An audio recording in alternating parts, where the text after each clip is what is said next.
기사 넘어 세상을 전합니다. 신율의 뉴스 정면 승부 지금 시작합니다.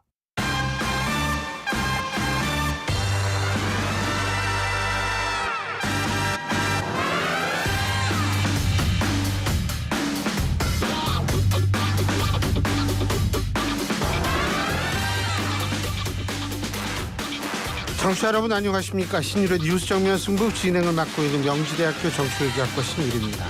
일본 정부의 라인 야후 지분 매각을 종용하는 라인 강탈 사태, 지금 정치권 공방으로 번지고 있습니다.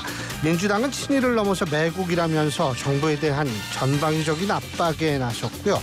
국민의힘은 야권이 당리 당략을 위해서 반일 감정을 조장하고 있다고 맞서고 있는데요. 대통령실은 네이버가 구체적인 입장과 계획, 상황을 밝혀달라고 말했습니다. 네이버의 입장이 구체적으로 파악이 돼야 정부도 여기에 상응하는 대응을 할 수 있다는 그런 얘기인데요. 정치권의 공방이 가열되고 있고 우리 기업들의 지분 매각 협상에도 영향을 미치는 만큼 신속한 조치, 대응 방안 시급해 보입니다. 자, 오늘 저희가 준비한 소식 말씀드립니다. 2부에서는 국민의힘 이상민 의원 연결해서 현안에 대한 입장 들어보고요. 3부에서는 멘토 가라사대, 오늘은 강창일 전 주일대사 연결해서 제가 지금 방금 말씀드린 라인 사태에 대한 고언 들어보겠습니다. 4부에서는 통상 전문가가 본 이번 라인 사태의 원인이 무엇인지, 그리고 해법은 어떻게 모색해야 할지 짚어보겠습니다. 5월 13일 월요일 신율의 뉴스 정면 승부 지금부터 시작합니다.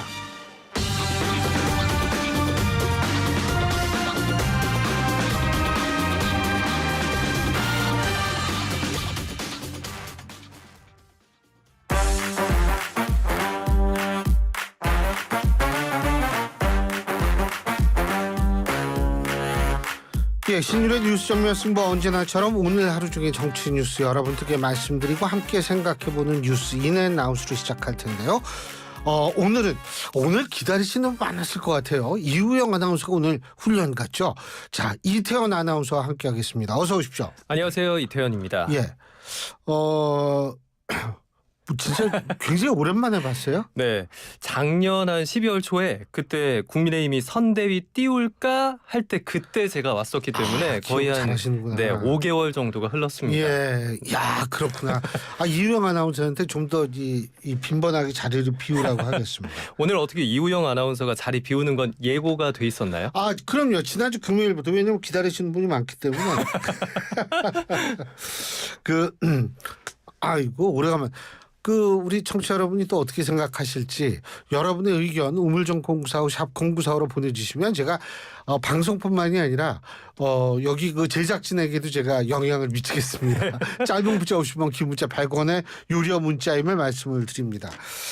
자, 오늘 어떤 얘기부터 해볼까요? 네, 오늘 첫 소식은요. 국회의장도 명심이냐라는 내용 가지고 왔습니다. 예. 4파전으로 시작한 더불어민주당의 국회의장 경선, 주말 사이에 참 많은 변화가 있었습니다. 당내 의장 선거 경쟁자였던 친명계 조정식 의원이요, 어제 추미애 당선인과의 단일화를 선언한 데 이어서 친명계 좌장인 정성호 의원은 후보직을 사퇴했죠. 전해지는 바에 따르면 추 당선인을 밀어주기 위해서 박찬대 원내대표가 조정식 정성호 의원을 만나서 의장 후보군 교통정리에 나섰다는 얘기가 나오고 있는데요. 이 사실이 알려지자 원내대표 선거에 이어서 또다시 명심 추대 논란도 커지고 있습니다. 조 의원은 앞서 추 당선인과 회동을 가지면서 민주당 당선인과 당원들이 대동단결해서 총선 민심을 실현하는 개혁국회를 위한 마중물이 되고자 후보에서 사퇴한다라고 밝혔는데요. 그러면서 추 당선인을 전반기 국회의장 단일 후보로 내세우는데 합의했습니다. 하루 사이에 국회의장 교통정리가 이뤄지자 당 안팎에서는 두 사람이 사실상 전후반기 의장을 나눠 갖기로 이면 합의한 거 아니냐라는 비판의 목소리도 나오고 있는 상황인데요.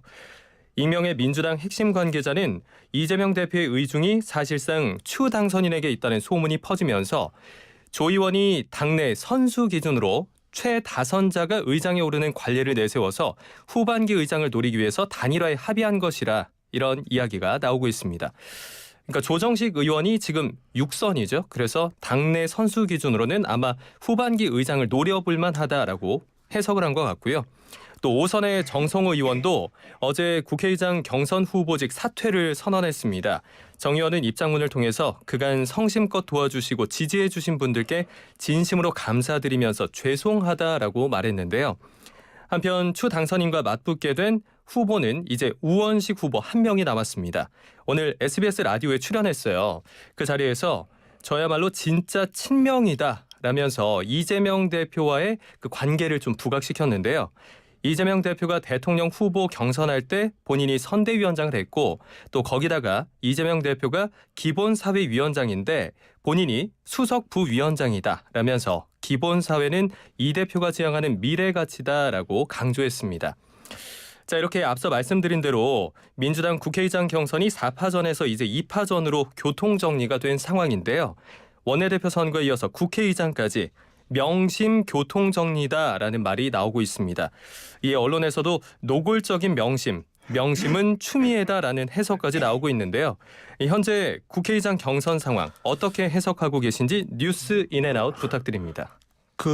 사실 이재명 대표의 입장에서 추미애 전 장관, 추미애 전 장관이 과연 적합한 인물이라고 생각하는지는 전 솔직히 잘 모르겠어요. 왜 그러냐면 자기 정치를 할 사람이라고 생각할 가능성이 있거든요. 네. 그렇기 때문에 사실 예를 들면 추미애 전 장관이 국회의장 한 다음에 대선에 도전할 수도 있는 거고 그렇기 때문에 오히려 좀 껄끄러울 수도 있을 것 같다라는 예상은 가능합니다. 그런데 네. 아마도 이재명 대표가 명심이 어느 정도 작용했는지 일설에 의하면 박찬대 원내대표가 중재에 나섰다 이러는데 제가 볼 때에는 글쎄요. 만일 그게 사실이라고 가정한다면 아마 이렇게 생각했을 수 있어요. 강경투쟁은 추미애 이 국회의장이 만일 된다라고 가정했을 때 네. 국회의장이 된다라고 가정했을 때 하고 그리고 이재명 대표는 사실 중재자의 이미지를 굳히면서 민생 같은 거 이렇게 챙기는 모습을 보여주는 게 오히려 더 낫다라고 판단했을 수도 있다라는 그런 생각은 드는데 단지 아직 게임이 끝난 게 아니에요. 우원식 의원하고 경선 과정이 남아 있죠. 근데 이 우원식 의원이 안 될 것이다. 저는 이렇게 볼 수도 없다고 생각해요. 만만치 않은 후보다라고 보시는 건가요? 만만치 않은 후보가 아니라 지나치게 강성이면 내 정치 생명에 어떤 영향을 미칠까 이렇게 생각하는 그 의원들이 있을 수 있다는 거죠. 그래서 사실 좀 그렇고 하여간 그렇습니다.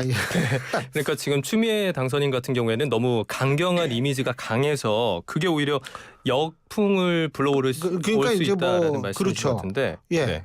이게 또 추미애 당선인이 전에 의장은 중립이 아니다라는 그런 맞아요. 얘기를 했어요. 또 기존에는 계파 색채가 좀 옅은 분들이 국회의장을 많이 했다. 은퇴를 앞두신 분들이 이렇게 너무 여당과 야당을 좀 중재할 수 있는 그런 좀 유한 모습을 많이 보여줬다라고 한다면 지금 아마 교수님께서 그런 의미에서 말씀하신 것 같은데 민주당 내 비명계들은 이를 두고 노골적인 개입이다. 국회의장 선거에 보이지 않는 손이 존재한다. 거기에다가 사상 첫 국회의장 교통정리다라는 비판이 나오고 있어요. 이번 명심전쟁이 당내 계파 갈등으로 번질 가능성도 있다고 보시나요? 지금 남아있는 비명이 몇 명 된다고요. 계파 갈등이라는 것도 이 세력이 어느 정도 비등비등해야지 계파 갈등이 일어나는 거지. 네. 지금처럼 압도적으로 친명계가 많은 상태에서는 저는 계파 갈등이 아니라 그거는 불가능하다고 보고요.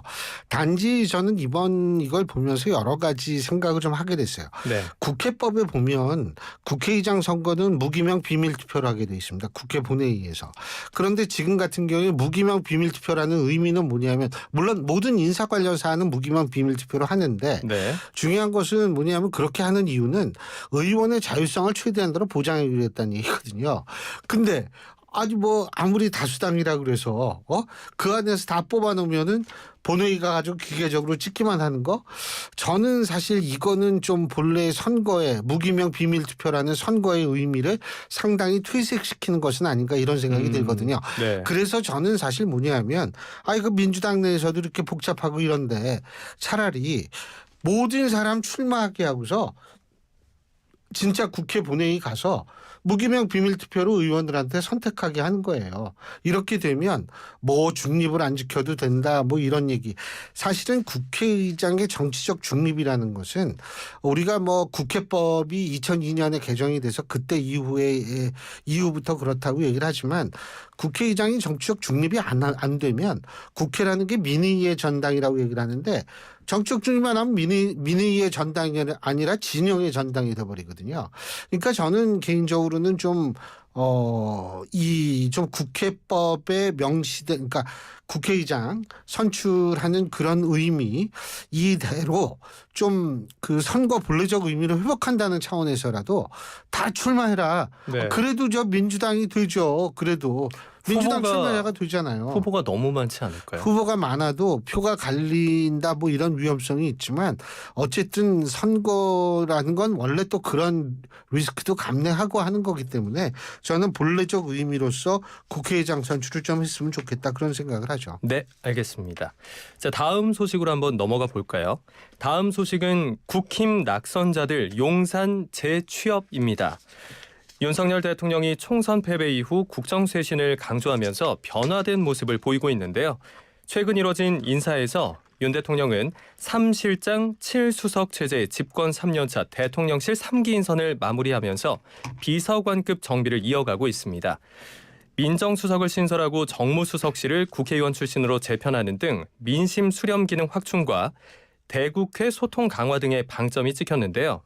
하지만 이 친윤 인사 재기용이라는 비판도 함께 나오고 있는 상황입니다. 오늘 나온 대통령실 소식에 따르면요. 정무 1비서관의 이용 의원이 임명을 위한 절차를 밟고 있다고 하고요. 이 의원은 지난 대선에서 윤 대통령의 수행실장을 맡으면서 친윤 핵심으로 꼽혀왔죠.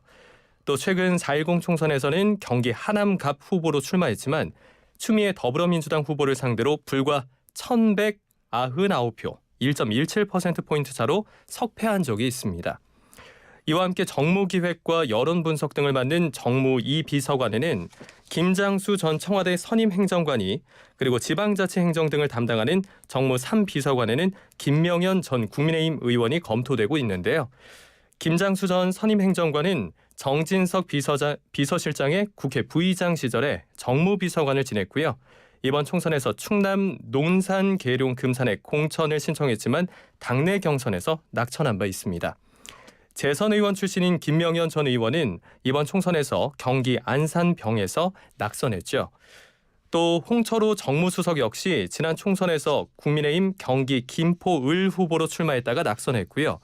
소통 전문가로 발탁한 전광삼 시민사회수석은 대구 북갑 지역구에서 낙천했습니다. 그리고 경기 용인갑에 출마했다가 낙선한 이원모 전 인사비서관은 공직기강 비서관으로 재기용됐어요. 지금 말씀드린 것처럼 이번 인사에서는 총선에서 패배한 인물들이 대거 용산 대통령실로 이동하는 모습을 볼 수 있는데요. 이를 두고 정치권 안팎에선 정무수석실을 국회의원 출신의 낙선자 등으로 채워서 국회 대응 능력을 키우려는 취지다라는 해석이 나오고 있습니다. 자, 그러면 국회 대응 능력을 키우려는 취지라는 해석. 한편 일각에서는 이거 그냥 돌려막기 아니냐라는 비판도 제기되고 있어요. 역대 청와대 인사와 비교해 봤을 때도 차이가 있다는 평가가 나오고 있는데요. 총선 낙선 혹은 당내 경선 낙천자가 총선 패배 뒤에 약 한 달여 만에 대통령실로 복귀하는 거 어떻게 보십니까? 아휴, 이것도 뭐 어제 오늘 얘기가 아니에요. 다양한 용어가 있죠. 지금 네. 돌려막기라고 그러셨는데 회전문 인사다, 재활용 인사다, 뭐 온갖 얘기가 다 있어요. 근데 이게 왜 이렇게 다양한 용어가 존재하냐면 역대 정권 다 똑같이 그렇거든요. 쓴 사람 또 쓰고 쓴 사람 또 쓰고 그러면 맨날 나오는 게 뭐냐면 이때 어김없이 등장하는 게 인재풀이 그렇게 빈약하냐 이 얘기 반드시 나와요. 네. 그러니까 이거는 항상 나오는 거다. 그냥 이렇게 생각을 해요. 그런데 뭐 여러 가지 뭐 이 정무수석실의 기능을 뭐 강화한다 이런 거 다 좋은데 단지 제가 조금 좀 아쉽다고 보는 게 이 청와대 대통령실에 있는 인사들이 그 지금과 같은 상황에서 뭐 다시 기용되는 분들이 많은데 사실 그 대통령의 지지율이 높다. 그러면 다시 기용돼도 좋아요. 네.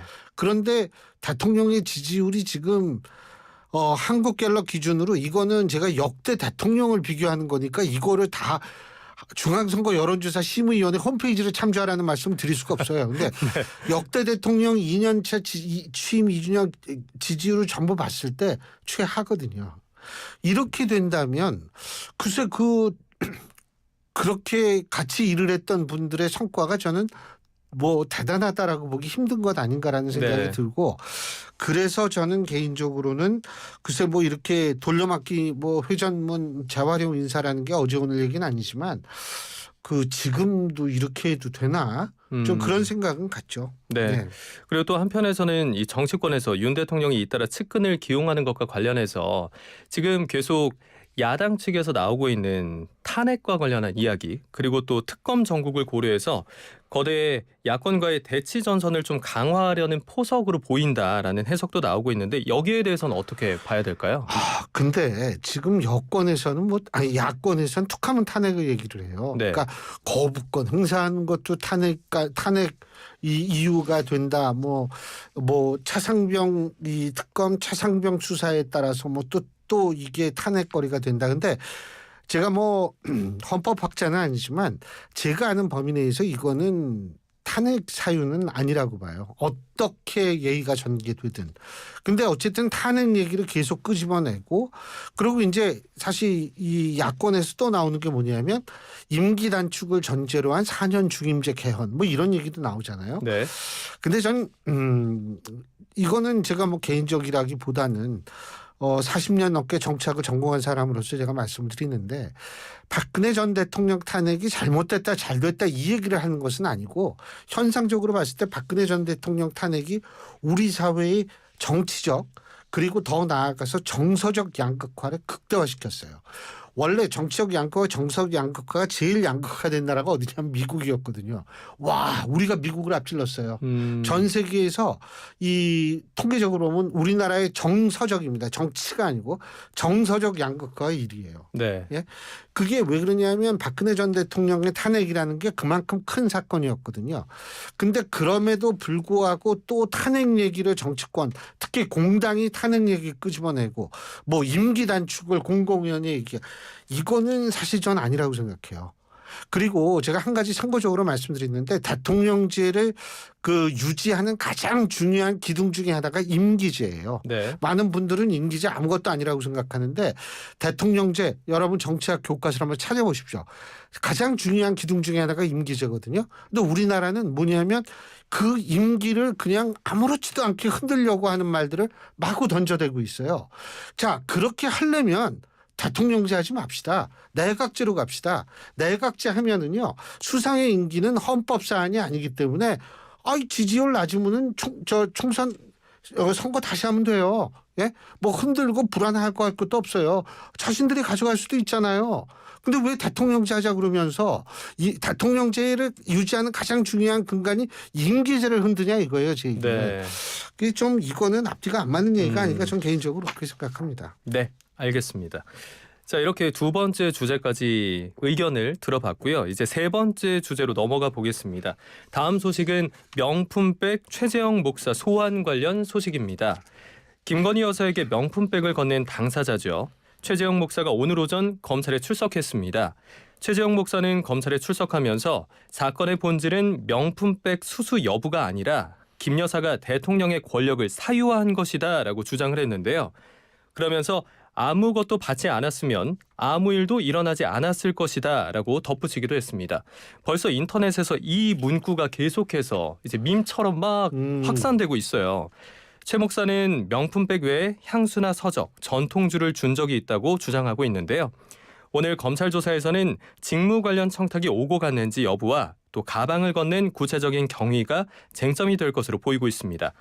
만약 검찰이 직무 관련성이 인정된다고 판단하더라도 김 여사는 청탁금지법상 처벌 조항이 없어요. 왜냐하면 이 공직자의 배우자는 청탁금지법 대상이 아니기 때문이죠. 그래서 기소 대상이 아니라는 결론이 나올 가능성이 큽니다. 반면에 최 목사의 경우 공직자의 배우자에게 금품을 제공한 혐의로 처벌을 받을 수가 있는데요. 최 목사는 시민단체 고발에 따라서 주거침입과 청탁금지법 위반 그리고 위계에 의한 공무집행 방해 혐의 등을 받는 피의자 신분이기도 합니다. 최 목사가 지금 이 시간에도 8시간째 조사를 이어가고 있거든요. 오늘 오전 9시 20분쯤에 조사가 시작돼서 계속해서 이어지고 있는데 앞서 윤 대통령이 기자회견에서 검찰이 공정하고 엄정하게 수사할 것으로 생각한다고 밝힌 만큼 이번 조사 결과에 따라 명품 가방 의혹 수사 속도는 더욱 빨라질 것으로 보이고 있습니다. 자, 그러면 질문 하나 드리겠습니다. 김건희 여사 명품백 수수 의혹에 대한 수사가 본격화된 걸로 보이는데요. 수사 관전 포인트 어떤 거에 좀 집중해서 볼 필요가 있을까요? 일단은 말이에요. 이 말씀은 드리고 싶어요. 이 최재형 목사라는 분이 말씀하신 거 아무것도 받지 않았으면 아무 일도 일어나지 않았을 것. 제가 볼 때 우리나라 국민들의 한 90% 이상은 다 이 얘기에 동감을 할 거예요. 네. 그리고 이 직무 관련성이 인정되는 경우는 어떤 거냐면 뭐를 받았어요, 배우자가.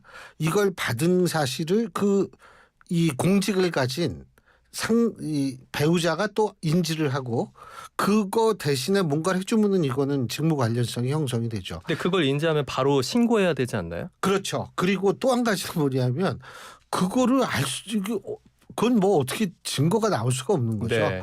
그러니까 실제로 이게 뭐 청탁금지법으로 처벌하기는 어렵다라는 얘기가 이 법조계에서 많이 나오는 이유가 거기 있다라는 건데. 네, 또 하나 재밌는 게 이 아무것도 받지 않았으면 아무 일도 일어나지 않았을 것 이게 이제 막 퍼지니까 예. 그 밑에 아무것도 주지 않았으면 아무 일도 일어나지 않았을 거다. 이것도 이제 또 붙기 시작하더라고요. 물론 그렇죠. 근데 이제 저는 개인적인 의견인데 네. 주는 것도 물론 문제지만 준다고 받는 건 더 큰 문제가 아닌가 이런 생각을 전 개인적으로는 합니다. 그런데 사실은 뭐냐면 국민들이 대부분 다 우리가 지금 얘기하는 건 법적인 영역이에요. 법적인 영역인데 사실은 법적인 영역 말고 국민들은 뭐냐면 사실관계를 따지는 것보다는 인식의 영역에서 이것이 올바르지 못하다라는 인식을 가지고 있다는 것이 정권에게 제일 큰 문제라고 저는 생각합니다. 네. 그러니까 이게 법적으로 따지면 문제가 없다. 그러니까 국민들도 문제가 없다고 생각한다? 그거는 아니라는 얘기죠. 네. 그런 측면이 있고 수사 관전 포인트 말씀하셨는데 지금 검찰에서는 이 최재형 목사인가요? 이분이 주장했던 게 있거든요. 뭐 나 말고도 거기 줄 서 있었던 사람이 있다 만나려고. 네. 그것까지도 제가 알기로는 수사를 하려고 하는 것 같아요. 그러니까 그런 것들이 종합적인 관전 포인트가 되겠죠. 네. 정치권에서도 이번 명품백 수수 의혹을 놓고 공방이 뜨겁잖아요. 네. 특히 민주당 반응 같은 경우에는 지난 5개월 동안 가만히 있다가 왜 갑자기 이제 와서 그러냐. 특검을 못 피할 것 같으니까 액션을 취하는 거 아니냐. 좀 속내가 의심스럽다라는 그런 입장도 내고 있는데 정치권의 움직임 앞으로 어떻게 전망하시나요? 두 가지 설이 있어요. 그러니까 뭐 진짜 잘못이 있으면 하는 거일 수도 있고 세 가지군요. 이거 하나 있고 두 번째는 민주당이 주장하는 것처럼 특검 방지용 검찰 수사에 액션이 나오는 거다. 두 번째고 세 번째는 뭐냐면 실제로 검찰과 대통령실 사이에 어떤 갈등이 존재한다. 다시 말해서 검찰의 조직보호 본능이 지금 살아나고 있기 때문에 그렇다.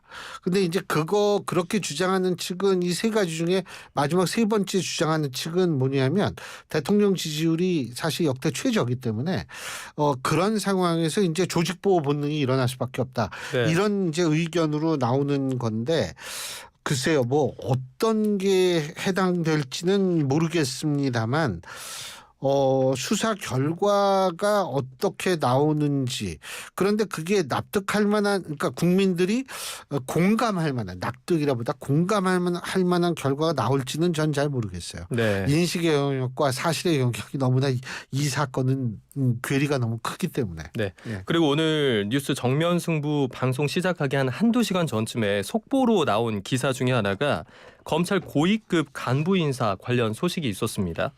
김건희 여사 명품백 수수 의혹과 도이치모터스 주가 조작 사건을 맡고 있는 서울중앙지검 인사도 있었는데요. 이창수 전주지검장이 서울중앙지검장에 보임이 됐습니다. 본격적인 수사 시작과 함께 단행된 인사인데 수사에 탄력을 줄 수 있을지 궁금하다는 의견이 많아요. 모르죠. 저도 잘 모르는데 제가 알기로는 이 전주지검장 하셨던 이창수 검사장이라는 분이 원래 맡았던 사건이 아마 그 문재인 전 대통령 그 전 사위 문제를 다뤘던 분으로 알고 있어요. 네. 그렇다면 지금 이렇게 야 이거 뭐 측근을 또 저걸 해서 무마하려고 하는 거 아니냐. 네. 그게 아니라고 저는 생각하는 이유가 문재인 전 대통령 전 사위 관련 사건을 수사하는 사람을 불러다 왔다라는 그런 거는 문재인 전 대통령 사위 관련 수사도 역시 좀 이 새로운 분위기 속에서 시작된다는 것을 의미하기 때문에 뭐 이분이 와가지고 뭐 하려고 한다 전 그렇게는 생각 안 해요. 그렇게 생각 안 하고 앞서도 얘기를 했지만 이게 법적으로는 그렇게 그 문제 삼기는 힘든 상황이라는 것이 그 제야법 쪽에서도 굉장히 많이 나오는 얘기이기 때문에 네. 누가 수사를 하느냐 이거 가지고 이거는 그렇게 중요하지 않다. 네. 근데 이제 한 가지만 더 말씀드리자면 대통령이 말해요. 지난번 기자회견 때 아유 도이치모터스도 탈탈 털고 우리 탈탈 털었다. 물론 본인은 그렇게 생각할 수 있지만 국민들이 그렇게 생각하지 않으니까 좀 탈탈 털었다라는 얘기 이후에 뭐를 보여주냐면 진짜 털리는 모습을 한번 보여주는 것도 좋아요. 왜 그러냐면 그렇게 해도 사실 별거 나올 거 없다라는 자신감을 전 가질 수도 있다라고 생각하거든요. 그러니까 네. 그런 모습 좀 보여줬으면 좋겠어요. 네. 예. 자, 이렇게 정치권 뉴스 살펴봤고요. 이번에는 어제 하루 종일 아마 뉴스 보신 분들 큰 충격에 휩싸였던 사회 이슈 하나 좀 살펴보겠습니다. 마지막 소식인데요. 태국 파타야 살인 피의자 한국 정읍에서 검거됐다는 뉴스가 나왔습니다. 태국 파타야에서 30대 한국인 관광객 한 명이 시신으로 발견이 됐죠. 피의자 중에 한 명이 국내에서 검거됐다는 뉴스가 나왔는데요. 경찰은 피의자 중에 한 명이 국내로 입국한 사실을 확인하고 소재를 추적해 오다가 어젯밤 주거지에서 머물고 있던 피의자 A씨를 긴급 체포했다고 합니다.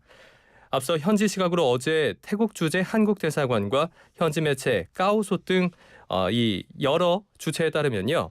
태국 경찰은 전날 밤 파타야의 한 저수지에서 시멘트로 메워진 검은색 대형 플라스틱 통 안에서 30대 한국인 남성 관광객의 시신을 발견했는데요.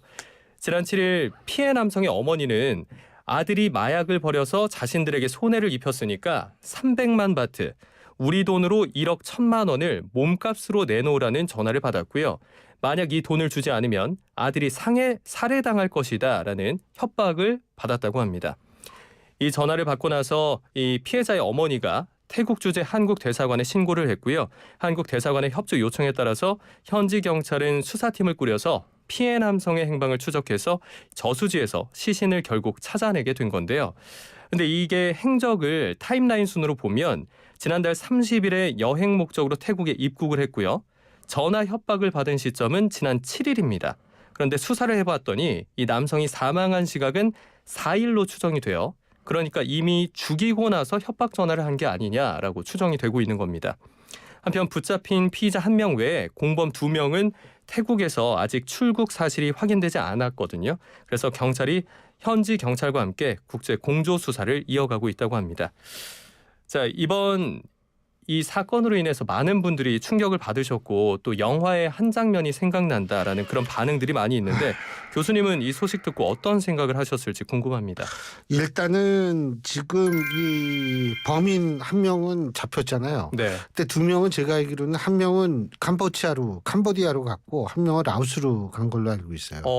근데 이게 캄보디아 라오스 실제로 저는 예전에 한번 여기 갔었는데 여기 가면은 참 찾기 힘들 것 같더라고요. 아, 그래요? 예. 찾기 힘들 것 같기 때문에 이게 지금 하여간 뭐 공조를 통해서 어떻게든 잡기는 분명히 잡아야죠.